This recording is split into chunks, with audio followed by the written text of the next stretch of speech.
Hi, please introduce yourself.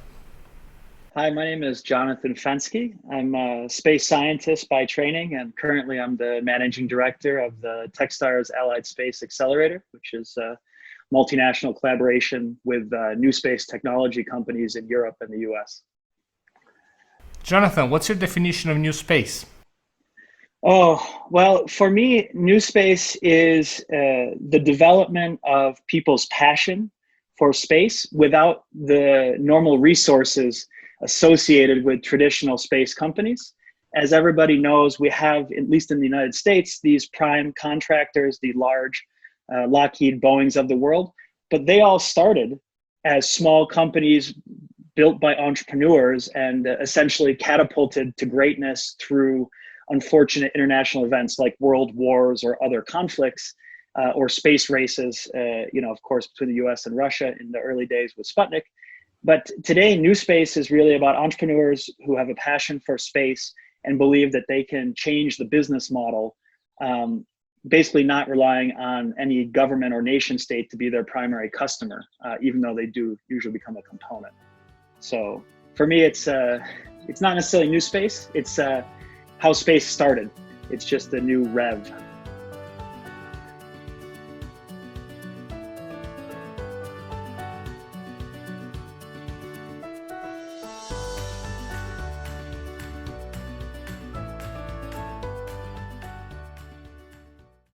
Could you give us an overview of the new space ecosystem in the US? How was it born? How did it develop? And where is going next? Certainly. So if you want to trace the history of space in the United States, and especially new space, you actually can look to some interesting YouTube videos from Steve Blank and others about the history of Silicon Valley being sponsored by the DoD. So this is, I call it generations. These are several generations back, obviously.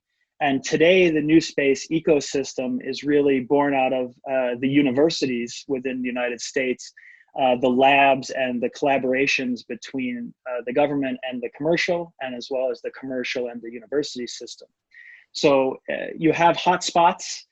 They tend to be associated with tech hubs and with universities having aerospace engineering departments, for example.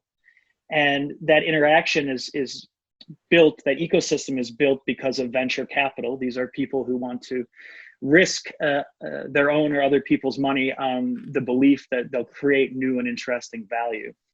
So we're seeing today literally companies popping up like every week in the United States who are addressing space-related problem sets.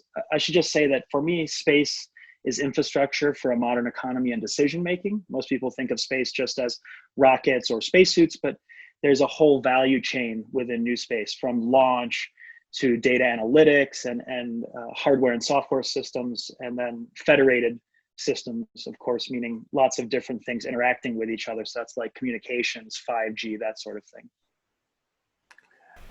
John, do you expect a consolidation of those startup companies? You say that they pop up every week. Or do you expect them still to grow in numbers? Well, I think that it's a little bit like nonlinear systems. It's about the initial conditions. And so depending on what market segment you're talking about, you will see a great blossoming. We've seen a realm, obviously in launch, right? There's a bunch of launch companies that popped up within the last 5 years, let's say, but it's actually a bit longer. And now we're seeing that consolidation, or that let's say, unfortunate petering out of some of those businesses because of lack of demand. However, if you go then to like geospatial analytics or even propulsion technologies, that continues to grow. So for me, there is always going to be consolidation. One, because the primes have the pricing power or the influence to acquire the companies, or the market changes or shifts. As you know, space sort of ends up being a variant on a solar cycle, about 11 years in traditional military applications or large prime contracts. But new space, the iteration periods are much more on the order of a year or 18 months, and sometimes even faster for software-based businesses. And what is the role of startup accelerators in fostering new space environment in the US? So, obviously I'm biased because I'm the managing director of a space-based accelerator, but I believe that these type of programs offer access to opportunity. So many founders have great ideas, right? And they may even have access to capital. But one of the biggest problems that new entrepreneurs or even experienced technical folks who are starting a business for the first time face is learning what not to do.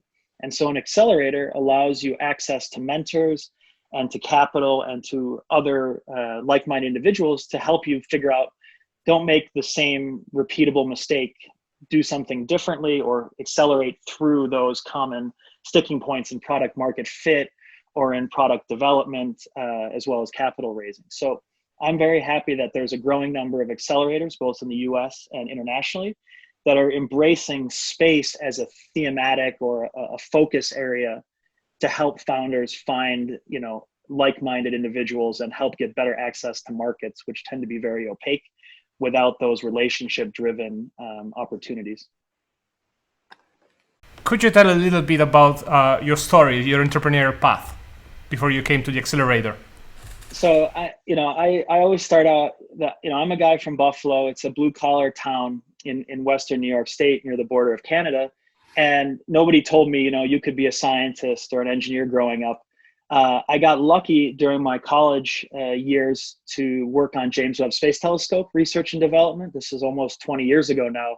And that really fostered my curiosity around space and satellite technologies.